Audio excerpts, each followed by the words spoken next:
এক কম বয়সী মেয়ে যে কেবল কলেজে পড়ছিল ভুলবশত গর্ভবতী হয়ে গিয়েছিল। চুপিসারে এসেছিল পাতালে গর্ভপাত করাতে, কিন্তু সেখানে গিয়ে সেদিন রাতের সেই ছেলেটির সাথেই মুখোমুখি হয়ে গেল।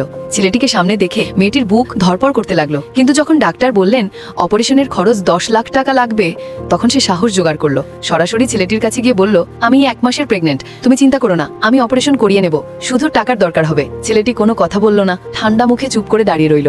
তার এমন উদাসীনতা দেখে মেয়েটির ভয় আরো বেড়ে গেল। ঠিক তখনই ছেলেটির এক ধনী বন্ধু এসে বলল, ভাবি আপনি এখানে এসে বসুন।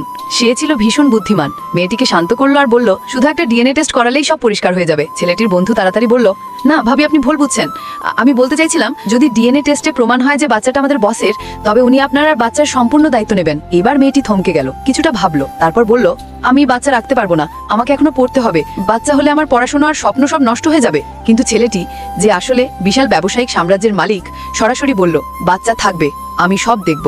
মেয়েটি অবাক হয়ে গেল, সে এত সম্মান কেন দিচ্ছে?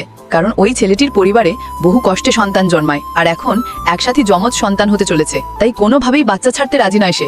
মেয়েটি অবাক হয়ে গেল, সে এত সম্মান কেন দিল? ঠিক তখনই ডাক্তার রিপোর্ট নিয়ে এলেন, বললেন ডিএনএ ম্যাচ 99.99%, বাচ্চা এই ছেলেটিরই। এটা শুনে ছেলেটি আনন্দে মেয়েটির হাত ধরে নিজের বাড়িতে নিয়ে গেল, আর মেয়েটির ভাগ্য মুহূর্তেই বদলে গেল। গ্রামের মেয়ে বলে এত বড় বাড়িতে গিয়ে সে এমনকি সোফায় বসতেও ভয় পাচ্ছিল। ভেতর থেকে শুনতে পেল সে ছিল ভীষণ বিনয়ী। তার এই সৌভাগ্য আসলো প্রতিদিন খোদার কাছে প্রার্থনা করার প্রতিদান। যারা সত্যিকারে মন থেকে খোদাকে ডাকে, একদিন তাদের ভাগ্য উজ্জ্বল হয়ে ওঠে। এমন ভিডিও দেখার জন্য চ্যানেলটি সাবস্ক্রাইব করুন।